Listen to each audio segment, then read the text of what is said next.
अनुरोध है कि आप कोई भी खड़ा रहेगा, आप लोग सामने आए। आप लोगों से अनुरोध है कि आप लोग। सूरज नहीं है, सौरभ नहीं, मैंने उनसे भी कहा था। बहुत लोग आए, ये सोना नहीं रहेगा, मेरी बात को आप याद रखना। अगर ये आज के बाद सोना रह जाए तो आप मुझसे सवाल करना। मैंने पिछले 16 साल से आंदोलन किए।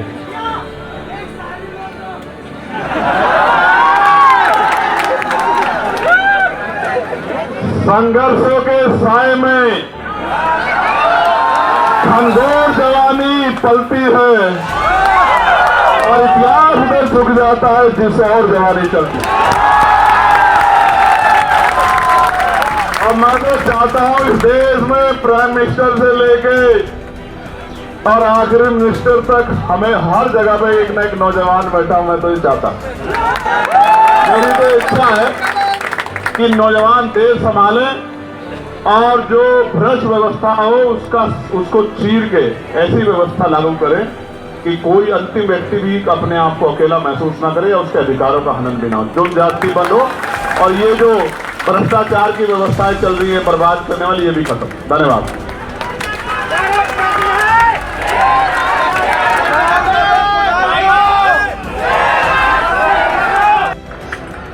कुछ भी नहीं, इतने निष्ठुर लोगों ने आरोप लगाया, उसके बाद कुछ भी नहीं, फिर सुबह शाम वही।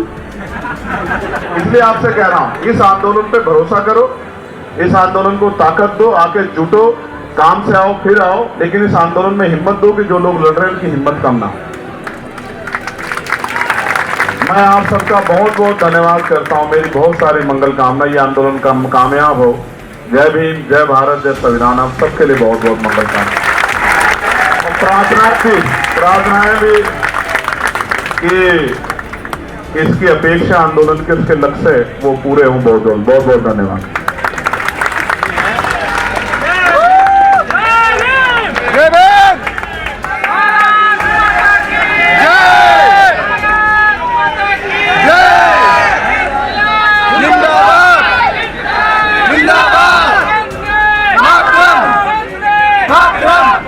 पढ़ के बहुत तकलीफ होती थी कि मैं इतनी ईमानदारी से आंदोलन कर रहा हूं, भूख हड़ताल कर रहा हूं, अनशन कर रहा हूं, जान की बाजी लगा रहा हूं और मीडिया क्या कर रहा है। उस दिन मुझे समझ आया कि गांधी जी का रास्ता ज्यादा अच्छा आपकी डिक्टेटरशिप वाली सरकारों में नहीं। इसलिए मैंने उसके बाद कभी कोई भूख हड़ताल नहीं की। लेकिन अब जब मैंने इनको देखा, सब लोगों को अपनी जान की बाजी लगाते हुए, तो मैं छोड़िए, मेरे जैसा एक भी आदमी घर नहीं रहना चाहता। वो इस आंदोलन में हिस्सेदार बनकर इस आंदोलन को आगे बढ़ाना चाहता। जब मुझे 8 दिन हो गए तो मुझे एक शख्स ने कहा, ये इनको भी काम आएगा। वो मेरे बड़े भाई थे, वो मुझसे जेल में मिलने आए। मुझसे कहा कि सरकार चाहती है आप मर जाओ और आप भूखे रह के खुद ही मरना चाहते हो। अगर आपको कोई हत्या करेगा तो उसको जेल होगी, फांसी की सजा होगी, आजीवन सजा होगी। लेकिन अगर आप भूख हड़ताल में मर गए तो किसी को फर्क भी नहीं पड़ेगा। तो आप भूख हड़ताल का रास्ता छोड़ो, संघर्ष का रास्ता अपनाओ। तो मैंने तो 14 अप्रैल को संघर्ष का रास्ता अपना लिया, भूख हड़ताल तैयार करके, और मैं फिर से मैदान में आया कि बचेंगे तभी तो लड़ेंगे। लेकिन मैं चाहता था कि सोनम भाई जो देश की धरोहर है, एक महान वैज्ञानिक हैं, पर्यावरण के मित्र हैं, उनके जीवन कीमती है। मेरे बहुत सारे संत साथियों ने कहा कि उनसे कहिए कि वो अनशन तोड़ें। लेकिन जब मैं उनसे मिला और मैंने उनकी बहादुरी को महसूस किया तो मैं दिल से कहता हूं कि घमंड, अनशन नहीं टूटेगा, इस सरकार का घमंड टूटेगा। 20 तारीख को मेरी बात को और आंदोलन होगा। उस आंदोलन में सबसे बड़ा सहयोग हमारा होगा, युवाओं का होगा, और इतना बड़ा आंदोलन होगा कि सरकार जो है संसद में भी घिरेगी और सड़क पे भी घिरेगी, संसद के बाहर भी घिरेगी। इस बात का मैं आपको विश्वास फिर आपको कह दो कि ये आंदोलन जिंदाबाद के लिए है ही नहीं। ये आंदोलन तो संघर्ष का आंदोलन, ये कामयाब हो इसके लिए भी मैं प्रकृति से संतों गुरुओं महान पुरुषों से मंगल कामनाएं करता हूँ। और यहाँ बैठा हर एक आदमी सुरक्षित रहे। मैं सोनम भाई के लिए और अपनी बहन के लिए, नेहा के लिए और तमाम सारे भाइयों के लिए मैं करता हूँ कि वो स्वस्थ रहे। बस मैं ये अपील करूंगा कि आंदोलन को शांतिपूर्वक रखना।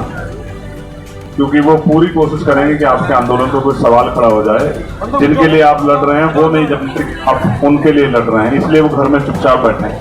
हर माँ चाहती है कि शहीद आजम चंद्रशेखर आजाद जी और सरदार भगत सिंह जी पैदा हों, लेकिन वो पड़ोसी के यहाँ क्योंकि शहादत देनी, जिन्होंने ये बिगुल फूका है, मैं उनका दिल की गहराई धन्यवाद करता हूँ कि उन्होंने जिम्मेदारी उठाई है। ये काम हमारा था, उन्होंने शुरुआत की, हम उनको अकेला नहीं छोड़ेंगे, हम उनके साथ खड़े हर तरीके से। कामयाब होगा आंदोलन, जीतेगा आंदोलन और इस्तीफा भी होगा। मैं प्रधान जी के लिए कहूंगा, धर्मेंद्र प्रधान जी, जो मैंने मंच से भी कहा था कि कुर्सी तो है, तुम्हारा जनाजा थोड़ा ही है। अगर कुछ कर नहीं सकते तो छोड़ क्यों नहीं देते?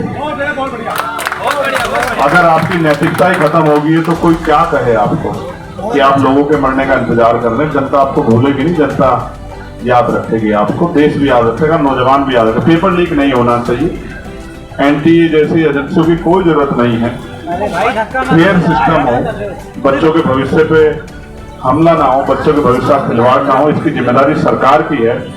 तो जवाब भी सरकार को देना पड़ेगा। किसी दूसरे देश की सरकार से जवाब नहीं मांगा जाता। कोई दूसरे देश के शिक्षा मंत्री इस्तीफा नहीं देंगे, वो ही देंगे जिनके नेतृत्व में ये हुआ। जब आप सरह लेना चाहते हो कि हम ये पॉलिसी लाए, न्यू एजुकेशन पॉलिसी लाए, तो जो अपराध हो रहा है उसके सरह भी आप ही लो, आप ही लो और आप ही जवाब दो कि इन बच्चों के भविष्य को बर्बाद करने वाले को, जिनकी जान गई है, जिन बच्चों की, उनका जिम्मेदार कौन है? ये इंस्टीट्यूशनल मर्डर है, ये सरकारी सिस्टम के द्वारा हत्याएं हुई हैं, इसकी जवाबदेही सरकार की है। प्रधानमंत्री जी को, शिक्षा मंत्री जी को जवाब देना पड़ेगा। हम जवाब मांगने के लिए हैं। धन्यवाद। कोई और कोई सवाल बताइए। शिक्षा मंत्री ने दहशतगर्द यहाँ वाली बात पहले कर ले। चंद्रशेखर जी, शिक्षा मंत्री ने हम लोग को दहशतगर्द का इसमें क्या कहिएगा?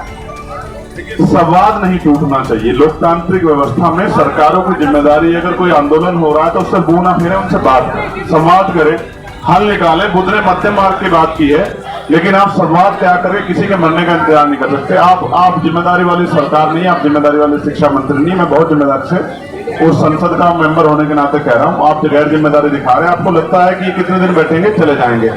ये जाए ना जाए, लेकिन आप जरूर जाएंगे, मेरी बात को आप याद रखें। अरे जी, मेरा क्वेश्चन है, राजनाथ सिंह ने बोला था इस्तीफा देने वाली सरकार नहीं है ये, इसमें इस्तीफे नहीं होते हैं। दे दो। मीडिया वाले इस वाले पीछे पे कोई सवाल हो तो बता दो, एप्लीकेशन दे दो मुझे, मैं इनके साथ खड़ा हूँ। मैं 20 तारीख को कोशिश करूंगा, अंदर भी लड़ूंगा, इनके साथ भी खड़े होकर लड़ूंगा।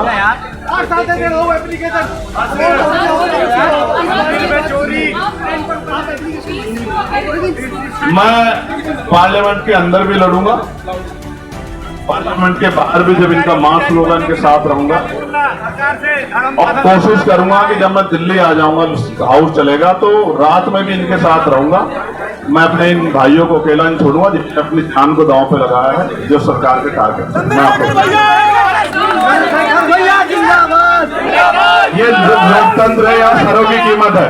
आज कितने लोगों की नींद उड़ जाएगी और कितने लोग अनशन पर बैठ जाएंगे सरकार को? मैं फिर आपसे कह रहा हूँ, ये लोकतंत्र है, यहाँ सबसे ताकतवर देश का संविधान है और जो लड़ रहा है उसको देख के लड़ने वाले लोगों की संख्या रोज बढ़ेगी। मेरी बात को आप याद रखें। इनका भी सवाल है।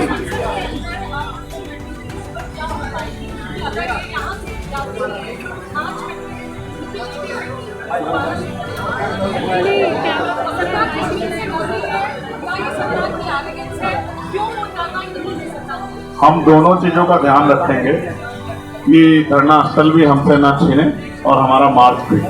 एक बात। दूसरी बात, सरकार लोकतंत्र को राजतंत्र समझ बैठी है, इसलिए संवाद नहीं करना चाहती। इंतजार कर रही है कि 1-2 लोग शहीद हो जाए, तब वो ये कहे कि भाई इस आंदोलन की जिम्मेदारी आंदोलनकारियों पर, इनकी वजह से शहीद हुए हैं। मैं आपसे कहता हूँ, संवाद नहीं टूटना चाहिए। संवाद एक उचित माध्यम है समस्याओं के हल का। ये सरकार के खिलाफ लोग नहीं है, ये सरकार की नीतियों के खिलाफ लोग यहाँ खड़े हैं। सरकार को जनता ने चुन के भेजा है, तो सरकार की जिम्मेदारी है कि वो जनता जन भावनाओं का सम्मान करे। युवाओं को नकार के कोई सरकार नहीं चली। आप मेरी बात पे याद करना, सरकार जब नौजवान खिलाफ खड़ा होता है ना, तो बड़े बड़े निजाम उखड़ जाते हैं। तो कुछ भी नहीं, ये तो बैसाखियों पे सरकार।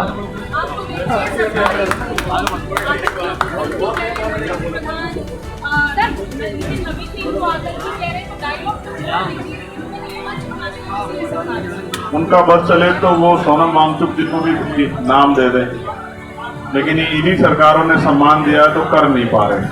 मैं फिर आपसे कह रहा हूँ, जो लड़ेगा उसको ये आरोप सहने के लिए तैयार रहना पड़ेगा। मैं तो बहुत दिन से सह रहा हूँ, अगर आरोपों से डरेंगे तो फिर पाएंगे। मजबूत रखो सीना, इतने वार होंगे आपकी पीठ और सीने पे, हर एक वार सहना है और कुछ नहीं कहना, बस अपने आंदोलन को मजबूत करके आगे बढ़ना।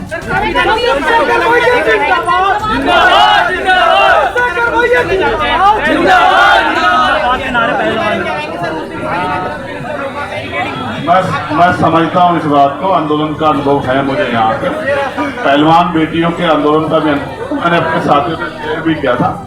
हमारी टीम चर्चा करके कोई रणनीति बनाएगी कि दोनों चीज हो जाए। धन्यवाद। अगर 20 तारीख को संसद के अंदर जवाब नहीं दिया तो अगला कदम क्या होगा संसद के अंदर का?